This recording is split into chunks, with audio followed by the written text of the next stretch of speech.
गरीब मजदूरों को बचाने के लिए पीएम मोदी ने कैसे आकाश पाताल एक कर दिया, यह भी उन लोगों को समझ लेना चाहिए जो लोग टनल को लेकर खूब राजनीति कर रहे हैं। मजदूरों के रेस्क्यू ऑपरेशन में पीएम मोदी ने कोई कोर कसर नहीं छोड़ी।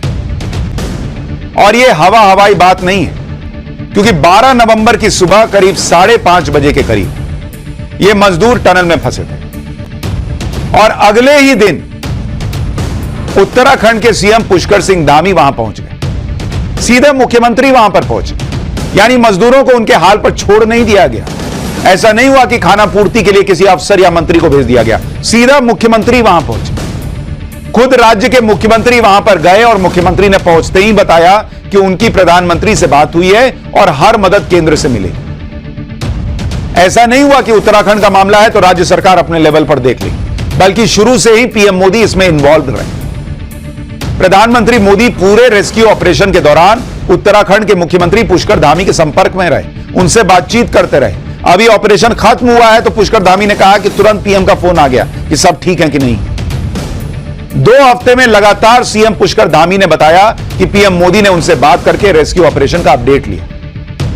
लगातार प्रधानमंत्री नरेंद्र मोदी इस ऑपरेशन में जुड़े रहे। इतना ही नहीं, प्रधानमंत्री इन 2 हफ्ते में कहीं भी गए हो, कहीं भी रहे हो, उनके दिमाग में मजदूरों को निकालने की चिंता जरूर थी। जैसे कल पीएम मोदी हैदराबाद गए थे तो वहां पर भी उन्होंने मजदूरों की बात की थी।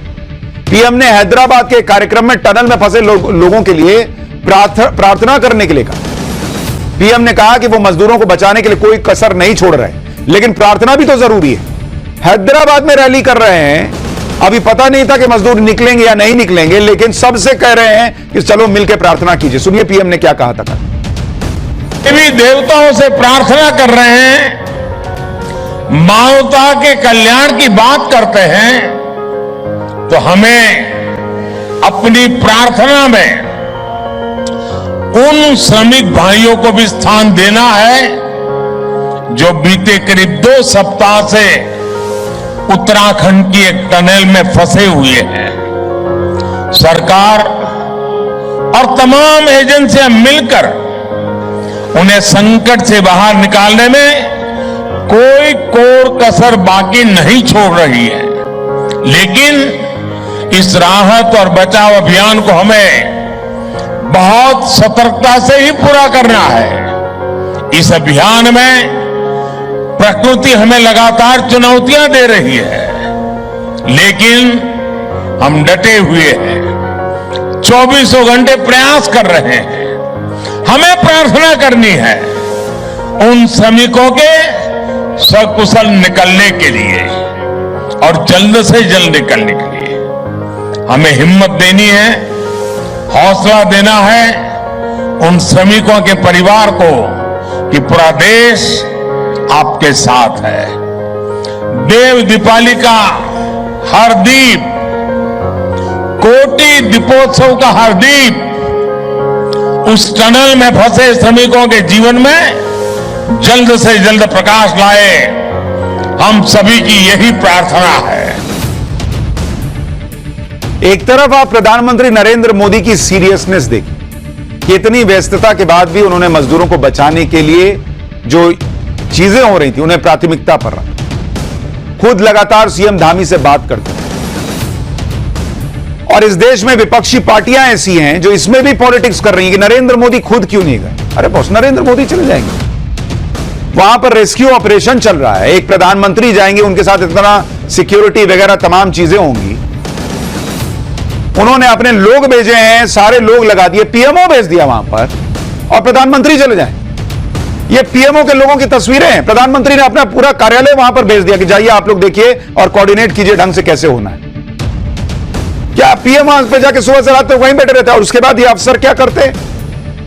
सिक्योरिटी किसके लिए लगी होती? पीएम की सुरक्षा में ना लगी होती। लेकिन कुछ लोगों को समझ ही नहीं आता नरेंद्र मोदी के विरोध के नाम पर कि नहीं, मोदी जी पहले दिन से वहीं चल जाते, अब वहीं बैठे रहते। अरे चलिए मान लीजिए वो नहीं गए, उनकी टीम तो गई, आप लोग क्यों नहीं गए? राहुल गांधी किसी के परिवार से मिलने क्यों नहीं गए? जितने लोग अंदर फंसे थे उनमें से किसी के परिवार से ही मिलने चले जाते। जब शुरुआत में कुछ दिन के बाद कुछ कामयाबी नहीं मिली तो पीएम ने पीएमओ की टीम वहां भेजी थी। 18 नवंबर यानी हादसे के 6 दिन के अंदर पीएमओ की एक टीम वहां पहुंच गई प्रधानमंत्री कार्यालय में। पीएमओ की इस टीम में कई एक्सपर्ट थे, बड़े अधिकारी थे, पीएम के पूर्व सलाहकार मौजूद थे। पीएमओ की जो टीम भेजी गई उसमें पीएमओ में पूर्व सलाहकार भास्कर खुलबे थे। भास्कर खुलबे ने ही बद्रीनाथ और केदारनाथ जैसे पीएम के ड्रीम प्रोजेक्ट का काम देखा है। डिप्टी सेक्रेटरी लेवल के अधिकारी मंगेश घेलडियाल को भेजा गया। इस टीम को भेजने का एक मकसद तो यह था कि ग्राउंड पर जाकर देखा जाए कि हो क्या रहा है। एक मकसद यह भी था कि अगर सफलता नहीं मिल रही तो भी किसी का मनोबल ना टूटे, मजदूरों के परिवार में भी मैसेज जाए कि हिम्मत नहीं हारनी है। खुद प्रधानमंत्री मोदी इसमें लगे हुए बचाने में। पीएमओ की टीम को ग्राउंड पर भेजने का रिजल्ट भी दिखा। कोई चीज करनी है आपको, यह तो चिंता नहीं करनी है कि भाई इसका अप्रूवल मिलेगा नहीं मिलेगा। सीधा हिसाब है कि अप्रूवल मिलेगा। जब प्रधानमंत्री की टीम खड़ी है भाई तो खटाखट चलो बुलाओ, अगर मशीन ये वाली टूट गई दूसरी मंगाओ। अच्छा ऐसे नहीं आएगी, एयरफोर्स का प्लेन लो उससे मंगाओ। यह था पीएमओ की टीम का वहां होने का असर। पीएमओ की टीम पहुंचने के साथ ही रेस्क्यू के 5 प्लान पर एक साथ काम शुरू हो गया। इसके बाद 19 नवंबर को पीएम मोदी ने परिवहन मंत्री नितिन गडकरी को मौके पर भेजा। फिर 27 नवंबर यानी कल प्रधानमंत्री के प्रिंसिपल सेक्रेटरी पीके मिश्रा वहां पहुंच गए। इससे सबको हिम्मत मिली कि पीएम पूरी तरह लगे हैं और मजदूरों को कुछ नहीं होने दिया जाए। इन 2 हफ्ते में पीएम मोदी ने केंद्रीय परिवहन राज्य मंत्री जनरल वीके सिंह को भी बीच बीच में कई बार रेस्क्यू ऑपरेशन की स्थिति देखने के लिए भेजा। जनरल वीके सिंह 16 नवंबर को टनल में बचाव का काम देखने के लिए गए थे। उसके बाद से 7-8 बार वो वहां पर जा चुके हैं। आज भी जनरल वीके सिंह वहां पर दिखे। कुछ लोग इस बात को लेकर राजनीति कर रहे हैं कि पीएम खुद ग्राउंड पर क्यों नहीं गए। बॉस ऐसा जरूरी नहीं कि प्रधानमंत्री मोदी जब ग्राउंड पर आते तभी सरकार की सीरियसनेस दिखती, और प्रधानमंत्री मोदी वहां चले भी जाते तो उसके बदले उससे क्या बदलता। जब पीएम मोदी खुद वहां पहुंचकर खुदाई तो करने नहीं लगते, मजदूरों को निकालने तो नहीं लगते। लेकिन अपनी कमी प्रधानमंत्री ने नहीं होने दी, अपने लोग वहां भेजे और तुरंत निर्णय होने दिया। ड्रिलिंग के लिए जो विदेशी मशीन चाहिए थी वो मशीनें मुहैया करवाई गई। अमेरिकी ऑगर मशीन को इंदौर से उत्तरकाशी पहुंचाया गया। इसके अलावा उत्तराखंड और हिमाचल के पहाड़ी इलाकों से जहां पर अलग अलग प्रोजेक्ट चल रहे हैं वहां से मशीनें मंगवाई गई। मैन पावर की कोई कमी नहीं होने दी गई। जितनी भी एजेंसी इस रेस्क्यू ऑपरेशन में जरूरी थी सबको लगाया गया।